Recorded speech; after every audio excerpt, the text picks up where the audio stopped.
복된 소식 아름다운 소리 AM 1590kHz 시카고 기독교 방송입니다.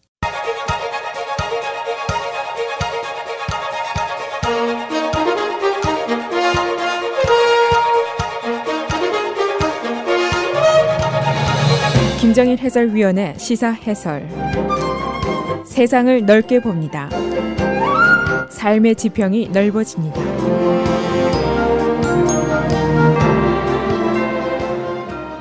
시사 해설입니다. 시카고 경찰의 개혁이라는 것이 과연 성취될 수 있는 것이냐? 이런 의심과 실망의 소리가 큽니다. 그러나 다른 한쪽에서는 일단 개혁을 위한 첫걸음을 내디뎠다. 그런 안도와 기대의 소리도 있습니다. 이 한 가지 사물과 현상을 놓고 이 시카고의 두 가지 의견이 강력하게 대립이 되고 있습니다. 바로 지난 주말에 있었던 라쿠인 맥다널 피살 사건에 관련된 두 건의 재판 결과를 놓고 벌어진 의심과 실망 그리고 안도와 기대의 이견입니다. 이 라쿠인 맥다널 가해 경찰에 대한 형량 선고에서 재판부가 그에게 6년 9개월 매우 경미한 형량을 선고했습니다. 그리고 다른 법정에서는 라쿠인 맥다널 피살 사건에 대한 허위 진술을 한 혐의로 기소가 된 3명의 경찰에게 무죄 선고를 내렸습니다. 한쪽에서는 사람을 16발이나 쏴서 죽인 경찰이 겨우 6년 9개월 징역이냐, 그것도 3년이면은 가석방이 될 수 있는 양인데 이게 말이 되느냐, 그런 불만이 팽배해 있습니다. 또 한쪽에서는 비디오를 봐라, 피살자가 공격하는 장면이 전혀 없지 않느냐, 허위 진술을 한 3명의 경찰관이 무죄 판결을 받을 수가 있느냐, 그런 불만입니다. 그러나 다른 쪽에서는 일단 시카고 경찰 사상 처음으로 공무 중에 시카고 경찰관이 징역을 갖지 않았느냐, 또 허위 진술한 혐의의 경찰들이 기소가 돼서 크게 혼이 났다. 그러니까 일단 개혁은 시작이 된 것이다. 이런 다른 시각으로 보는 쪽도 있습니다. 이 시카고 경찰의 경찰권 남용이라든가 소수계에 대한 차별이라든가 심지어는 고문이라든가 이런 것은 오랫동안 계속이 되어온 악한 관행인 것은 모든 시민들이 인정하는 겁니다. 이제는 어떻게 이것을 개혁하느냐, 이것이 모든 시민들에게 넘겨진 숙제라고 볼 수가 있습니다. 그래서 오늘은 라쿠인 맥다널 사건과 관련된 두 건의 판결 내용, 또 이 판결을 보는 시카고 경찰 개혁에 대한 시각의 차이는 어느 정도인지, 또 경찰 개혁은 정말 가능한 것인지 그런 의견들을 종합해 보겠습니다. 이 police abuse, 경찰의 직권남용, 또는 police brutality, 경찰의 잔혹행위, 이런 것은 우리와 상관이 없는 일로 치부되기가 쉽습니다. 이것은 black과 brown의 problem입니다. 이런 생각을 하는 사람이 대부분입니다. 실제로 아시안 또는 코리안이 총기 폭력 사건이라든가 이런 데 연루된 적은 많지가 않습니다. 그러나 결론부터 말씀드리면 이것은 분명히 우리의 일이고 우리 전체 소수계의 일이라고 볼 수가 있습니다. 그래서 우리가 관심을 가져야 될 일입니다. 그 이유는 라쿠인 맥다널 사건 가해 경찰에 대한 경미한 형량이 선고된 이후에 라쿠인 맥다널의 삼촌인 마틴 헌터 목사님의 말이 중요합니다. 그 말을 보면은 이 법원 선고로 죽은 라쿠인 맥다널은 second class citizen이 됐다, 2등 시민이 됐다, 이런 말입니다. 이 백인 경찰의 소수계에 대한 편견 또는 차별을 이야기하는 것인데, 과연 이 소수계라는 개념, 또 2등 시민이라는 속에 우리가 포함될 가능성이 있느냐, 이런 질문이 있을 수 있습니다. 답변은 물론 yes입니다. 물론 우리가 살인이라든가 강도, 총격 사건 이런 데 연루된 적은 거의가 없습니다. 그러나 바로 몇 년 전에 알링턴 하이츠, 마운트 프로스펙트, 우리가 살고 장사하고 학교 다니는 그런 지역인데, 이 경찰들이 아시안을 racial profiling을 해서 교통단속을 차별적으로 했다는 보고가 공식적으로 나왔었습니다. 2등 시민으로 취급될 수 있다는 증거가 바로 여기 나와 있었습니다. 그러니까 우리들이 어떤 형태로든지 bad cop에 의해서 피해자가 될 수 있다, 그런 가능성이 있다 하는 증거라고 볼 수가 있습니다. 또 다른 한 가지 예가 있습니다. 오래전에 제가 시카고시의 Human Rights Commission에서 Advisory Counsel로 봉사를 한 적이 있었습니다. 그 당시에 한 한인 남성이 시카고 경찰관으로부터 한국말로 쌍욕을 들었습니다. 언어 폭력이었습니다. 그래서 그 장본인과 제가 함께 이 경찰관을 경찰국 감사실에 제소를 한 적이 있었습니다. 그런데 그 결과는 무혐의였습니다. 그때도 이미 Court of Silence가 있었던 것입니다. 2등 시민으로 우리가 취급될 수 있는 가능성의 증거를 여기서 또 한번 보았습니다. 이번에 법원이 라코인 맥다너를 16발의 총을 쏴서 살해한 2급 살인죄로 기소된 제이슨 밴 다이크에게 징역 6년 9개월을 선고했습니다. 누가 봐도 이것은 매우 경미한 형량입니다. 검찰의 형량 구형은 18년에서 20년이었습니다. 빈센트 거건 판사는 그에게 두 가지 죄목 중에 2급 살인죄를 적용을 했는데 2급 살인죄와 특수 총기에 의한 폭행죄가 그의 죄목인데 이 살인죄가 더 무거워 보이지만 사실은 형량이 적습니다. 그리고 의무적인 복역 기간도 선고 형량의 50%로 되어 있습니다. 다른 제목은 80%를 복역해야만 출감을 할 수가 있습니다. 그에 대한 선고 형량은 검찰의 구형의 절반이 되지를 않았고 모범수가 되면 한 3년 후에면 가석방이 가능한 형량입니다. 그러니까 피해 가족이나 액티비스트들은 이 선고가 slap in the face, 면상을 한 대 때린 것 같이 모욕적인 것이다 이렇게 펄쩍 뛰고 있습니다. 또 다른 판결 사례는 이미 지난 금요일에 바로 이 시간에 제가 자세히 설명을 드렸습니다. 3명의 경찰관 허위 진술 혐의로 기소가 됐는데 시카고 경찰의 해묵은 그 Court of Silence가 법정에 오른 셈이 되었습니다. 이 침묵의 법칙이라는 거 끼리끼리 봐주기의 경찰 문화인데 라마 매뉴얼 시장이 시의회에 나서서 보고하면서 직접 이야기를 한 단어입니다.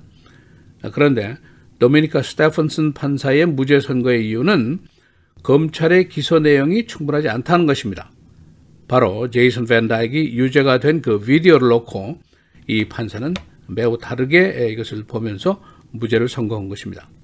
많은 법률 전문가들이 이 음모라든가 사법방해 등의 죄목이 유죄를 입증하기 쉽지 않다 하는 예상을 했었습니다.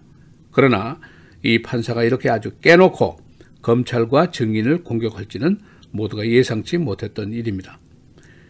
이 라코인 맥다너와 관련된 사건의 판결을 보면서 정말 시카고 경찰의 개혁이 이루어질 수 있는 것인가 아니면은 경찰의 자기 방어가 정말 철옹성인가 하는 의문을 가질 수가 있습니다.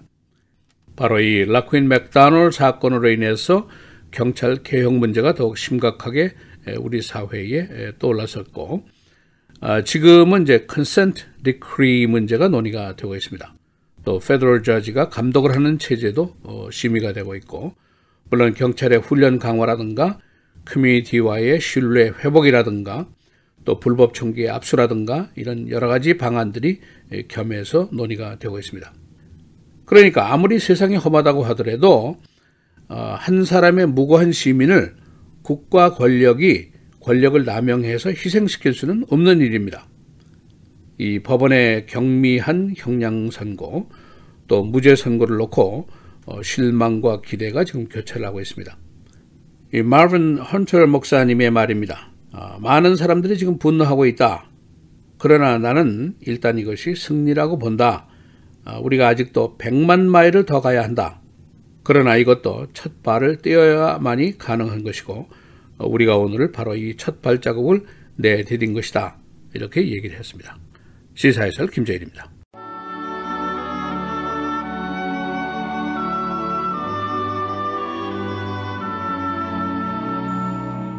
여호와께서는 지혜로 땅에 터를 놓으셨으며 명철로 하늘을 견고히 세우셨고 그의 지식으로 깊은 바다를 갈라지게 하셨으며 공중에서 이슬이 내리게 하셨느니라.